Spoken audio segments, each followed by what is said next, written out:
Assalamualaikum warahmatullahi wabarakatuh. A'udzu billahi minasyaitonir rajim. Bismillahirrahmanirrahim. Alhamdulillahi rabbil alamin wa bihi nasta'inu ala umurid dunya waddin. Wassalatu wassalamu ala asyrafil anbiya wal mursalin sayyidina wa habibina wa maulana Muhammadin wa ala alihi wa ashabihi ajma'in. Qul subhanaka la ilma lana illa ma 'allamtana innaka antal alimul hakim. Wa tub 'alaina innaka antat tawwabur rahim. Wahdina wa waffiqna ila siratikal mustaqim wansurna wa najjina minal qawmil zalimin. La haula wa la quwwata illa billahil 'aliyyil 'azim. Alhamdulillah, kembali pada malam hari ini kita dapat lagi hadir di tempat ini untuk melaksanakan kegiatan kita dari pembacaan syair-syair Maulid Al-Habsyi, dan kita lanjutkan lagi dengan mengadakan majelis taklim. Mudah-mudahan apa yang kita kerjakan seperti ini akan menjadi ibadah yang diterima oleh Allah Subhanahu wa Ta'ala. Bapak-bapak, saudara-saudara sekalian rahimakumullah, setelah kita mengucap dua kalimat syahadat merupakan rukun Islam yang pertama. Setelah kita ucapkan dua kalimat syahadat, kita percayai dan kita imani segala isi dan makna yang terkandung di dalamnya. Kita menjadi orang yang muslim, menjadi orang yang mukmin, orang yang muslim dan orang yang beriman. Dua kalimat syahadat adalah merupakan pokok di dalam keimanan, pokok di dalam keislaman. Dan tamsilan sebuah bangunan, dua kalimat syahadat ini adalah merupakan fondasi dari bangunan. Isi makna daripada dua kalimat syahadat ini adalah mengandung ajaran tauhid, mengandung ajaran akidah. Naik saksi aku bahwa tiada Tuhan yang disembah dengan sebenarnya hanya Allah. Dengan mengucap ini, di dalam kepercayaan kita tersimpan bahwa tidak ada Tuhan yang benar untuk diagungkan. Tidak ada Tuhan yang patut untuk disembah, yang benar hanya Allah. Oleh sebab itu, segala kepercayaan yang luar daripada Allah kita basmi, kita hilangkan. Kemudian naik saksi aku bahwa Nabi Muhammad itu adalah Rasulullah, utusan Allah. Nah, jadi isi daripada dua kalimat syahadat ini adalah ajaran akidah, ajaran tauhid. Setelah kita imani bahwa Tuhan yang benar untuk disembah itu hanya Allah, selain daripada Allah tidak benar kalau dikatakan sebagai Tuhan. Karena ini sudah tersimpan dalam keyakinan kita, kita tidak boleh lagi menyembah kepada yang lain. Kita tidak boleh berdoa kepada yang lain. Kita tidak boleh meminta kepada yang lain. Yang lain itu juga makhluk semacam kita. Nah, bukan saja kita mempercayai bahwa Tuhan yang benar itu hanya Allah, bukan saja sebatas itu, tapi kita disuruh untuk merasakan kehadirannya di setiap saat. Bukan saja kita mengimani bahwa ia Tuhan yang benar hanya Allah, ia wajib bersifat ada, tidak semacam itu aja. tapi kita wajib merasakan bahwa yang namanya Tuhan Allah yang melihat dengan kita, mengetahui dengan kita, mendengar dengan kita. Tidak ada sejengkal tanah yang kita pijak lepas daripada pengawasan pengetahuan Allah.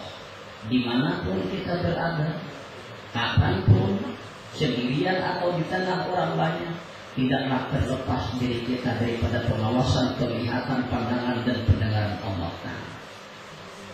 Nah, jadi bukan hanya sekadar kita mengimani, meyakini dengan adanya Allah, tapi dirasakan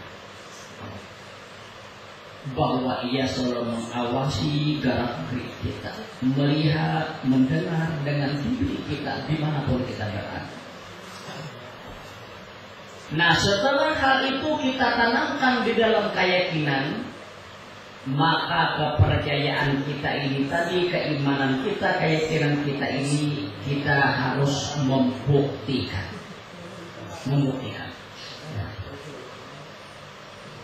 Kalau kita merasa diri kita selalu dilihat Allah, selalu didengarnya, selalu diketahuinya, kita akan wanita macam-macam.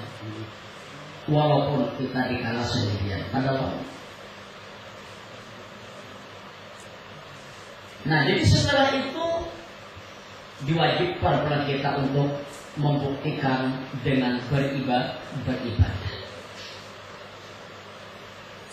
Nah, jadi tadi kalau diumpamakan ajaran tauhid, isi daripada dua kalimat syahadat ini merupakan pondasi bagi sebuah bangunan. Apabila pondasi ini kuat, maka akan berdiri bangunan yang kuat di atasnya. Tapi apabila pondasi ini rapuh, tidak bisa bangunan berdiri dengan kuat di atasnya. Kayak itu juga keislaman kita ini. Apabila keyakinan kita, keimanan kita kepada Allah ini kuat, maka akan lahir pekerjaan-pekerjaan Islam yang kuat, yang bagus, yang sempurna. Tapi apabila keimanan kita kepada Allah ini longgar, lemah, maka di sana akan terwujudlah Islam yang tidak sempurna. Nah, jadi kuat atau tidaknya keislaman seseorang tergantung kepada akidahnya, tergantung kepada keimanannya tentang Tuhan, tentang Allah tadi. Nah, di situ. Nah, bapak-bapak, saudara-saudara sekalian, jadi setelah kita imani, kita percayai bahwa Tuhan yang benar hanya Allah, Ia selalu melihat, mendengar, mengetahui dengan keadaan kita. Lalu kita ini sebagai seorang hambanya, wajib kita menghambakan diri kepadanya. Jadi bukan hanya diimani, dipercayai, tapi kita ini wajib menghambakan diri kepadanya dengan cara melaksanakan ibadah. Nah, jadi kepercayaan, keimanan itu buktikan dengan ibadah. Apabila kita cuma mengaku, mempercayai bahwa Tuhan itu hanya Allah yang benar untuk disembah, tapi kita kadang menyembah.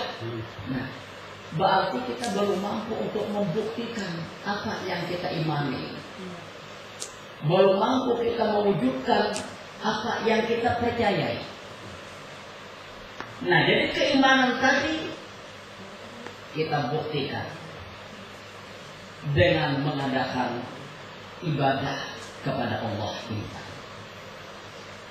Ada ibadah pokok berupa kewajiban. Ada ibadah tambahan berupa ibadah sunnah.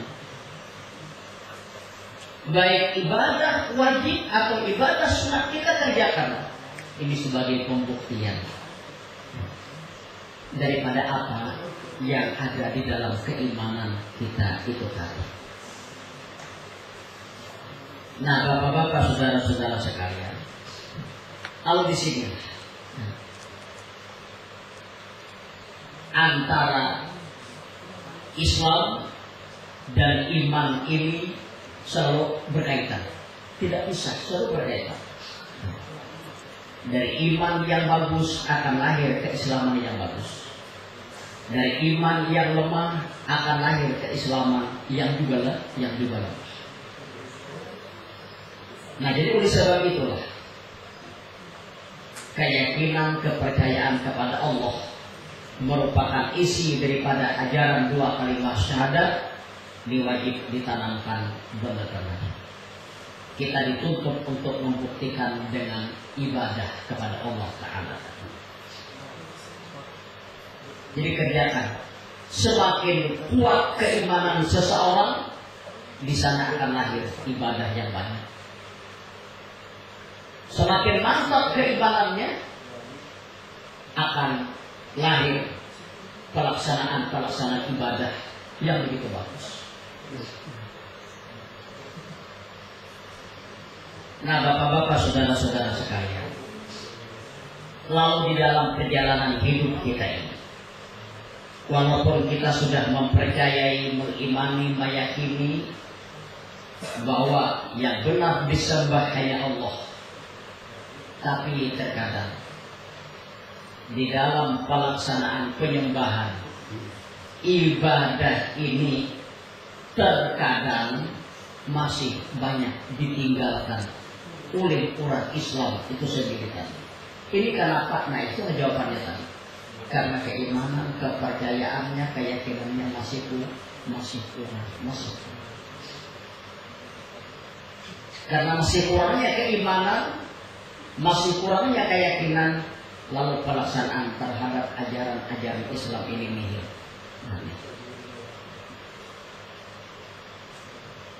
Nah, kita berusaha untuk memperbaiki keimanan kita ini. Kita berusaha untuk memperkuat keyakinan kita ini. Mudah-mudahan dengan kita berusaha memperkuat keimanan, memperkuat keyakinan, dari sana mudah-mudahan akan lahir perbuatan-perbuatan Islam yang baik, yang sempurna. Hati kita selalu tergerak untuk beribadah. Hati kita selalu setuju dengan amal-amal soleh. Hati kita benci dengan perbuatan-perbuatan yang tidak baik. Hati kita benci dengan perbuatan-perbuatan yang maksiat. Nah, tapi di dalam hidup ini, kita sebagai manusia ini tentu tidak bisa lepas daripada perbuatan dosa dan khilaf, itu tidak bisa. Hanya para nabi, para rasul yang ada jaminan hidup bersih. Selain para nabi, para rasul, semua kita hidup dalam keadaan kotor. Semua kita pasti mempunyai kesalahan. Semua kita pasti mempunyai dosa. Baik dosa itu berhubungan langsung dengan Allah, atau dosa itu berhubungan sesama manusia. Walaupun kita sudah mengimani tadi dengan Allah, walaupun ibadah sudah juga kita kerjakan, namun diri kita ini masih mempunyai dosa dan kesalahan. Tapi di sini Allah yang kita imani, Ia bersifat Rahman Rahim. Allah pengasih, Allah penyayang. Ia bersifat Ghafur pengampun. Ia bersifat Ghaffar Maha pengampun.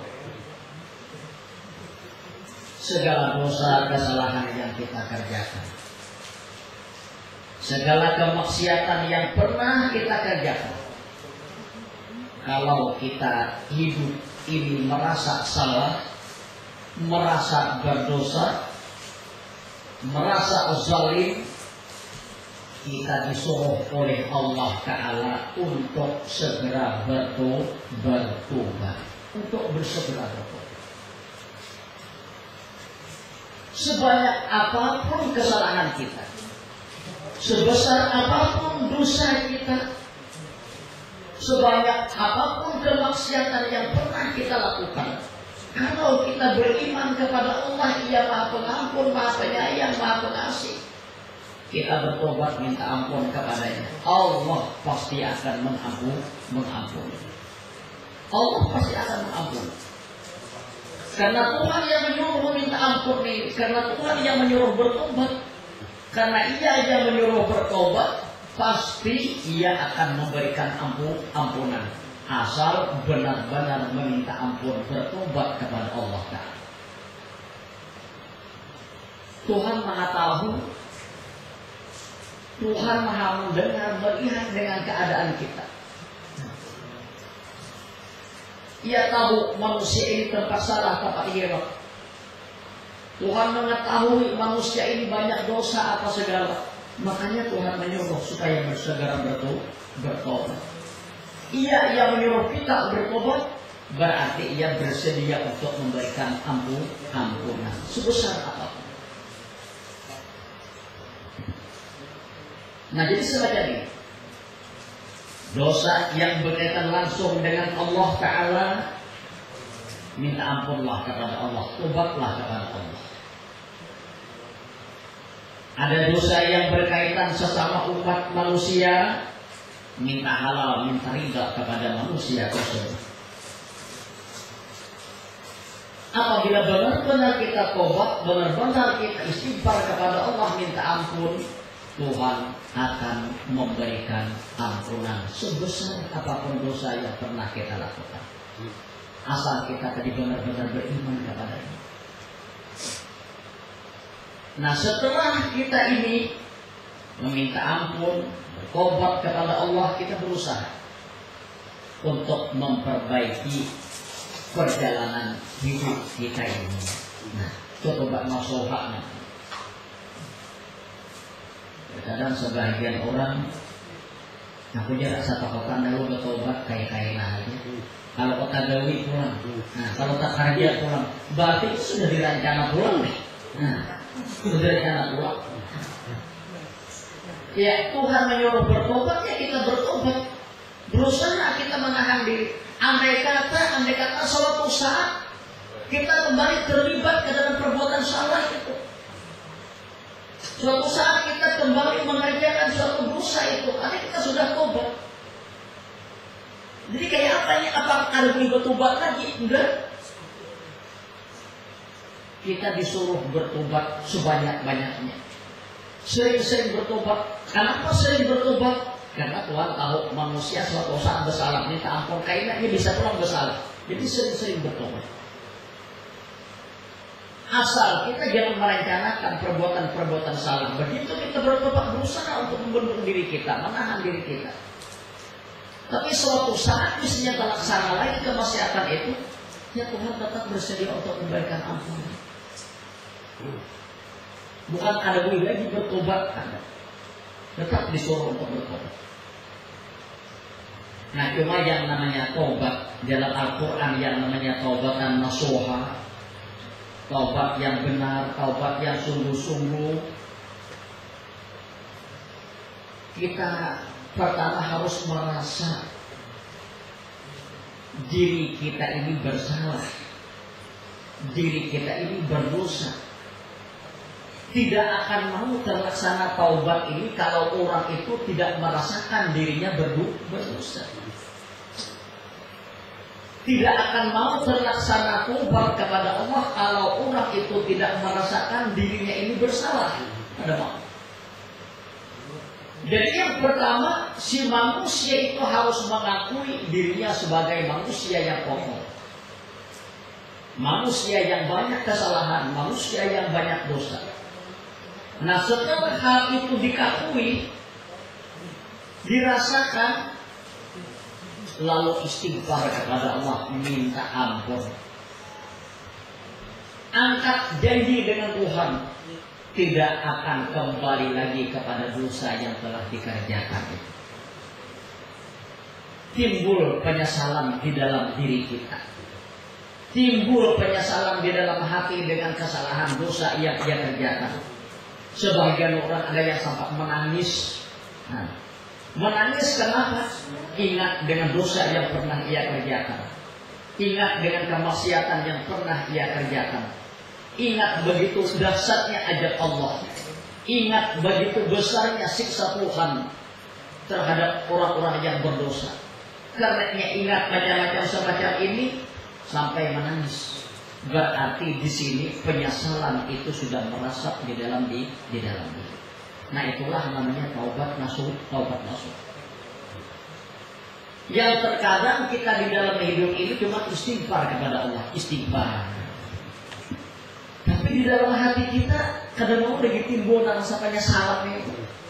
Apalagi sampai menangis karena ingat berdosa dan maksiat jauh lagi. Timbul rasa penyesalan di dalam hati kita ini belum, walaupun istighfar kita sudah banyak. Nah, istighfar yang diucap itu, istighfar ini belum dinamakan taubat yang sebenarnya, belum. Jadi dengan istighfar orang bertobat belum. Cuma kita ini disuruh memperbanyak istighfar di dalam hidup. Jadi kalau kita ucap istighfar banyak, kita mengucap istighfar, mengucap istighfar ini sama halnya kita mengetuk pintu taubat, mengetuk pintu taubat.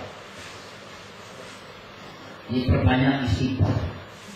Karena dengan ucapan istighfar ini seorang manusia itu mengetuk pintu taubat. Apabila Tuhan sudah membukakan pintu taubat kepada manusia, akan timbul rasa penyesalan di dalam hati ini.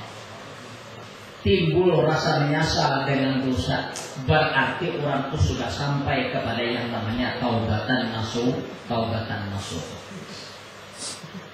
Nah, jadi kita berusaha dong. Terus kita taubat dengan istighfar. Rasakan diri ini banyak berdosa. Rasakan diri ini banyak maksiat.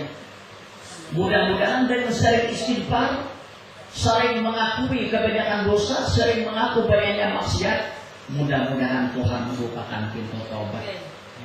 Lalu timbul rasa penyesalan di dalam hati. Berarti orang itu sampai kepada taubat nasuh, taubat nasuh.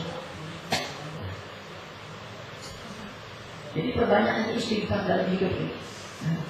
Jadi pintu itu kita kapok, mudah-mudahan banyak mengacu kepada orang, bukan dia bukan orang salah kali. Nah itu kan. Tapi kalau hidup kita pernah beristighfar apa segala salah juga kita. Nah, walaupun istighfar itu baru termasuk bahagia, baru termasuk taubat, tapi istighfar itu kita baca istighfar sangat mengetuk pintu taubat.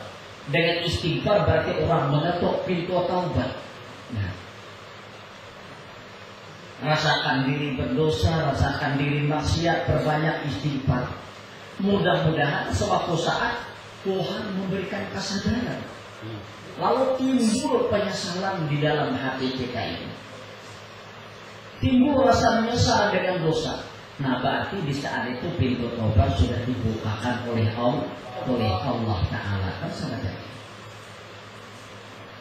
Nah Bapak kita buktikan keyakinan kita tadi, kita buktikan kepercayaan kita tadi dengan cara melakukan berbagai macam ibadah.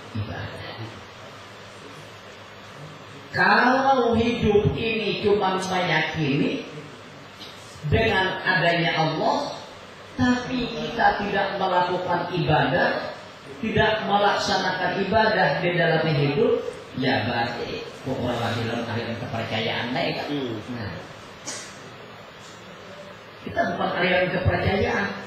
Nah, kita bukan hanya sekedar mengimani, mempercayai, meyakini, tapi kita dituntut untuk melakukan ibadah sebagai pengabdian, penyembahan kepada Tuhan yang kita imani itu tadi.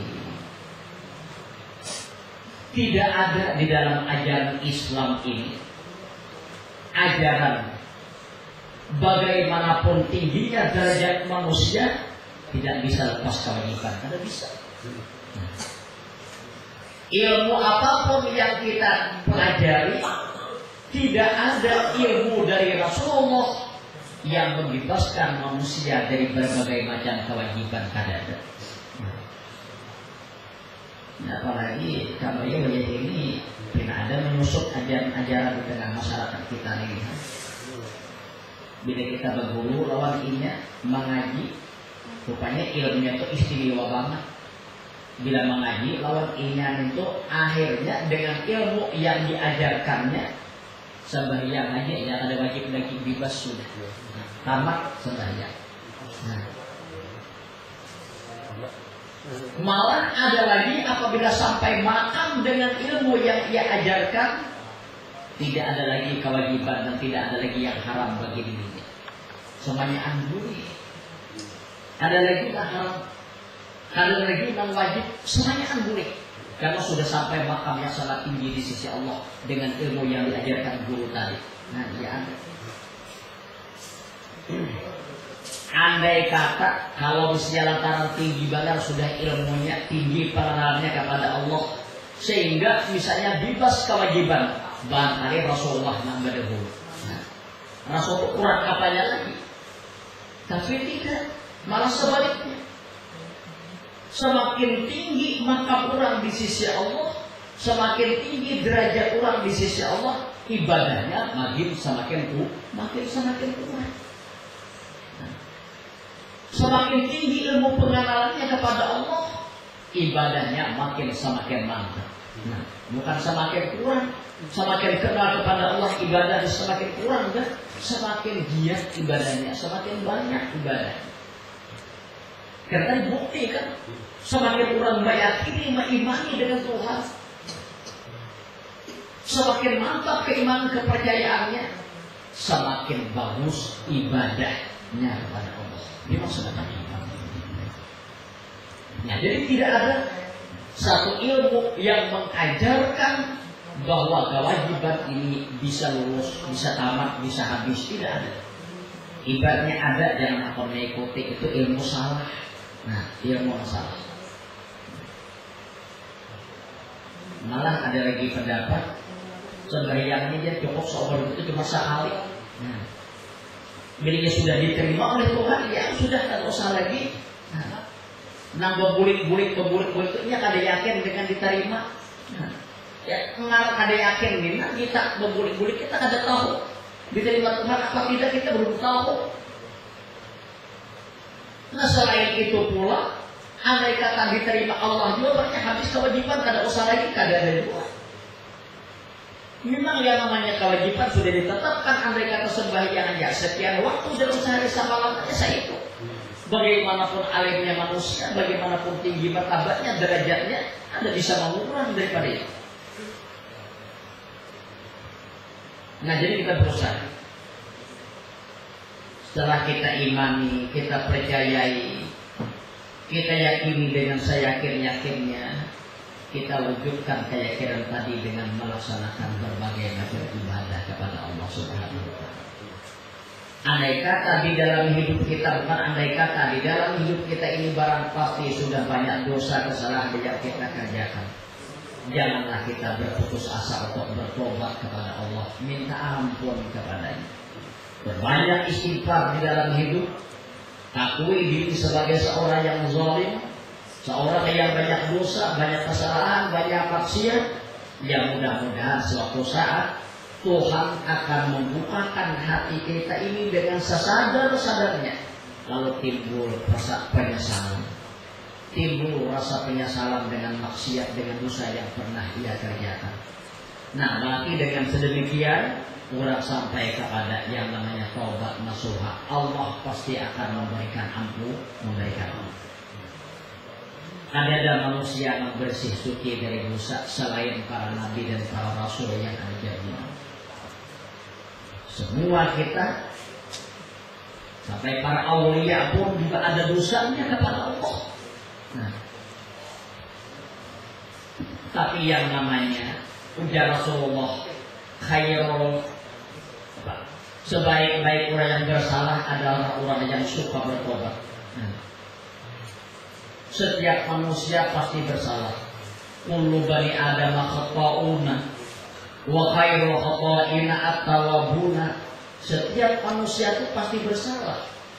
Tapi sebaik-baik orang yang bersalah, sebaik-baik orang yang berdosa ialah orang yang mau meminta ampun, orang yang mau bertobat.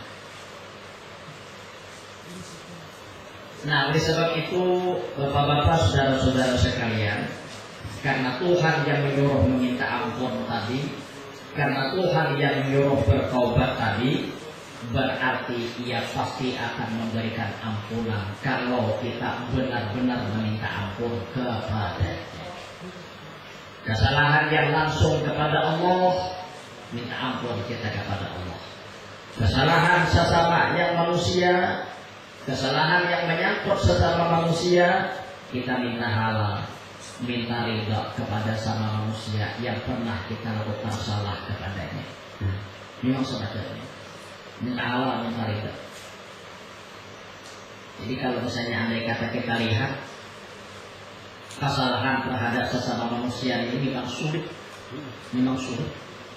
Kalau kita sadar dengan Tuhan, kita langsung minta ampun, istighfar, taubat kepada Allah. Tapi kalau kesalahan yang menyangkut sesama manusia, kita terpaksa dulu minta halal, minta ridha kepada si manusia itu tadi. Minta ridha. Dan itu kita langsung kepada Allah.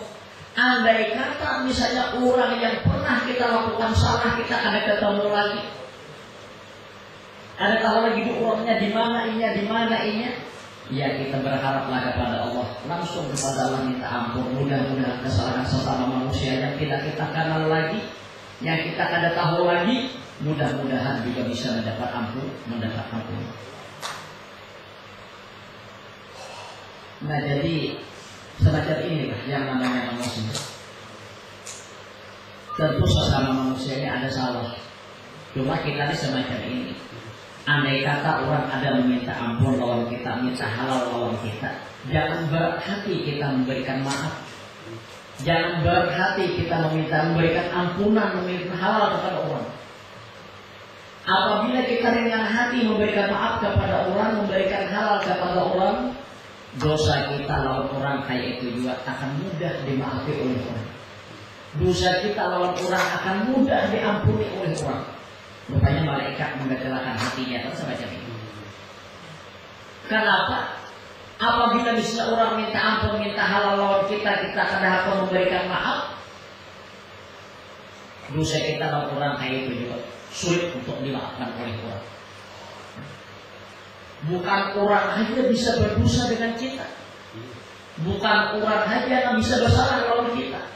Kita pun juga banyak mempunyai kesalahan kepada orang lain. Nah, apabila kita ringan hati memberikan maaf kepada orang, memberikan halal ridha kepada orang, kesalahan kita lawan orang begitu juga akan mudah dimaafkan oleh orang, akan mudah diampuni oleh orang. Tapi bila berat hati kita memaafkan orang, kesalahan kita lawan orang itu juga berat akan dimaafkan oleh orang lain. Nah, oleh sebab itu, kalau kesalahan itu menyangkut hal-hal yang besar, nah ini kita tidak boleh harus berterus terang kepada si manusia itu, harus berterus terang. Kalau kesalahan itu menyangkut hal-hal yang besar, nah, andai kita menjelimi hartanya, menjuntai ambiknya, merampas ambiknya, minta ampun, kada cukup misalnya akan langsung kepada Allah. Di dalam aturan tobat, orang harus datang kepada si manusia ini minta ampun, minta ridha. Bapak hartanya pernah diambil, andai kata kada kalau mengganti apa segala, yang minta ampun, minta halal. Nah, minta halal. Nah, memang kan sulit, memang berat. Nah,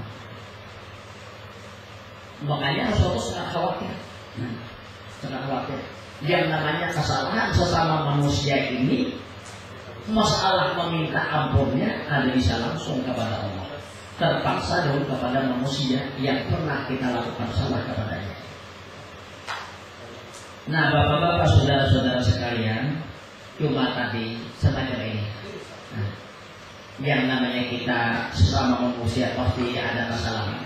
Bukan orang aja bisa melawan kita pun bisa bersalah lawan orang. Nah, cuma ringan-ringanlah hati untuk membukakan pintu maaf, pintu halal, ridha kepada orang. Apalagi kita bagian tetangga apa segala. Kalau mendengar sejiran tetangga ini kan sakit, garing apa segala, kita disuruh untuk mau mengunjungi apa segala. Bila kita lihat tidak parah apa segala sudah penyakitnya, ya apabila ada kita merasanya bersalah lawan kita apa segala, langsung berikan pintu maaf di sana. Jadi mengilangi orang garing itu bukan hanya sekadar menjamu kayak itu aja, mengetahui penyakitnya aja kan. Apalagi ia misalnya mengetahui kita di jalan tetangga kita, yang namanya kita sajian setetangga ini bilang pasti ada kesalahan macam-macam. Apa bisa kawan sepergaulan apa segala, mendengarnya sakit, mendengarnya garing. Lalu kita takjiah mengunjungi, menziarahi, bukan hanya sekadar melihat sakitnya apa segala. Andai kata bisa parah benar sudah kelihatan. Nah, bilang mendekati dengan sakarat sudah, cepat-cepat berikan pintu maaf lawan ini, berikan pintu keampunan, pintu halal lawan ini. Nah, supaya apa? Supaya perjalanan hidupnya nanti di hari yang akan ia jalani ya menjadi perjalanan yang mudah, yang nyaman. Kesalahan kita dalam orang kayak itu juga kayaknya.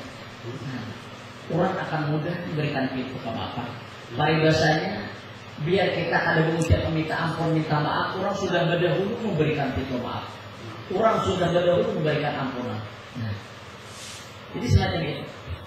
Apabila mendengar kawan kita sakit, kendaraan, mendengar kira tetangga garing apa segala, ya dihilangi. Gunanya untuk tadi, selain untuk mengetahui penyakitnya, untuk melakukan takziah, menyuruh sabar macam-macam. Ya, andai kata parah banget, kalau kita merasa ia pernah bersalah lalu kita apa segala, memang kita berikan pintu maaf, berikan halal, berikan riba. Nah, mudah-mudahan kesalahan kita lalu orang kayak itu juga ya. Nah, semacam itu.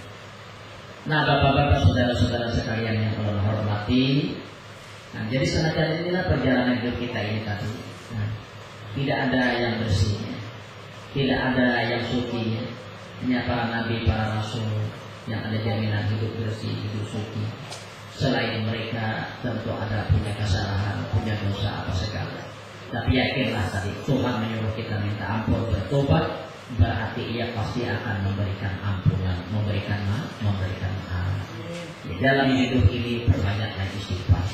Akui diri ini banyak bersalah, akui diri ini sebagai manusia yang zalim. Subhanaka inni kuntu minaz zalimin. Ya mudah-mudahan tadi Allah akan membukakan pintu taubat, timbul kesadaran, keinsafan di dalam diri kita.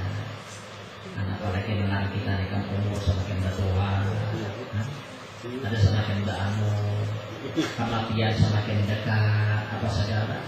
Ya semakin lagi sampai diri lah. Nah semakin lagi ingatkanlah dosa kesalahan yang pernah kita lakukan kalau sambil diiringi memperbanyak istighfar kepada Allah Subhanahu wa Ta'ala. Nah, bapak-bapak, saudara-saudara sekalian, ini adalah uraian kita malam hari ini. Ya mudah-mudahanlah segala apa yang kita lakukan ini akan selalu menjadi ibadah di sisi Allah. Wa ala hadhihi niyyah al-fatihah. A'udzu billahi minasyaitonir rajim. Alhamdulillahi rabbil alamin. Ya Rabbal alamin. Shiratal ladzina an'amta 'alaihim ghairil maghdubi 'alaihim. Ya Allah, bismillahirrahmanirrahim. Alhamdulillahi rabbil alamin. Wassalatu wassalamu ala sayyidina Muhammadin wa ala alihi wa sahbihi ajma'in. Allahumma bi'adil anna hajatan al-marhuma wa tafarruqa min ba'dihi tafarruqa ma'asuna. Allahumma inna nas'aluka 'ilman nafi'a wa 'amalan mutaqabbala wa rizqan wasi'an halalan thayyiban mubarakan wa tawfiqan wa tawfiqan. Rabbana fa'fu bainana wa baina qawmina bil haqqi wa anta khairul fatihin. Rabbana taqabbal minna innaka antas samiul 'alim wa tub 'alaina innaka antat tawwabur rahim.